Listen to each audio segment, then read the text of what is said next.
Something really big happened in India this week. And I'm not just talking about a news headline.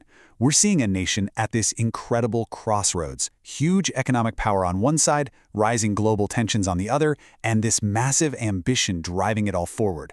So let's break down what's really going on. Okay, it all kicks off with this one number, $4.5 trillion. I mean, just let that sink in. This isn't just some random statistic you see on a spreadsheet. No, this is the new reality. It's a number that is literally redrawing the entire global economic map as we speak. But, a number that huge, what does it actually change, right? Like for a regular person, for a CEO making big decisions, or for a diplomat trying to navigate the world stage? That's the real story. That's what we're going to dig into. All right, first up, the $4.5 trillion milestone. Let's really get into that staggering number. I mean, what does it truly mean when a country's economy hits a milestone this big? Okay, look at this. This right here is the moment everything changed. India has officially overtaken Japan. That makes it the world's fourth largest economy. Think about that. They've already blown past the UK, and now, you see that next target? Germany. And get this, some projections are saying India could snag that number 3 spot as soon as 2027. It's happening fast. And this isn't just about, bragging rights or being on a list. This translates into real, immediate confidence from the rest of the world. I mean, check this out. In the same week this news broke, Japan's own MUFG Bank pumped a massive $4.4 billion into an Indian finance company. How wild is that? The very country India just surpassed is now making a huge bet on its future. That tells you everything you need to know. But of course, this kind of explosive growth, it comes with some serious growing pains. The infrastructure that's supposed to support this whole economic engine, it's really starting to strain at the seams. Just this week, for example, over 60 domestic flights were just canceled. The reason? This very vague operational challenges. That's pretty much code for our systems are struggling to keep up with the demand. It's a classic sign of a country growing almost too fast. So you've got this massive economic power. The next logical question is, how do you use it? Let's move on and look at how India is flexing that economic muscle on the world stage to build some really important new alliances. Okay, to really get what India is doing, you got to know this one acronym. It's CEPA. That stands for Comprehensive Economic Partnership Agreement.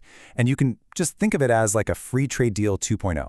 It's not just about cutting taxes on goods, it's about deeply weaving two economies together, covering everything from goods to services. And this week's brand new deal with Oman? It's the perfect example of this strategy in action.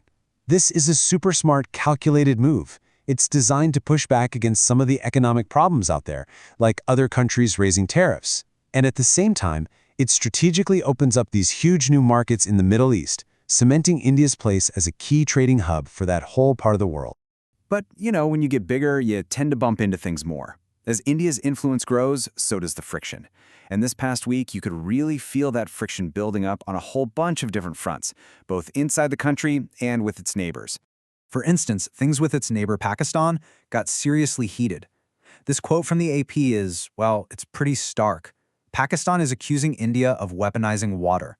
That is an incredibly serious charge. They're basically saying that India is releasing dam water without warning, threatening farms and stability in Pakistan.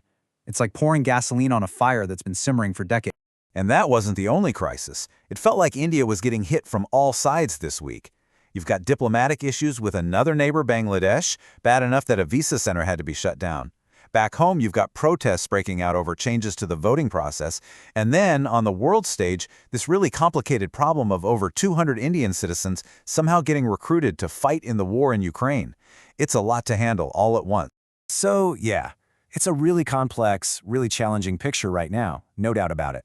But even while they're putting out all these fires, India is also making some incredibly bold moves that point to its massive long-term ambitions. And that brings us to our last section, looking past all the current noise towards a really huge, really ambitious dream for the future. And we're not just talking about wishful thinking here. The government has officially announced its bid to host the 2036 Olympic Games. The bid is in. Huge new infrastructure projects are already being built. It's a massive statement to the rest of the world, basically saying, we're here, we have the money, we have the willpower, and we have the global standing to host the biggest event on the planet.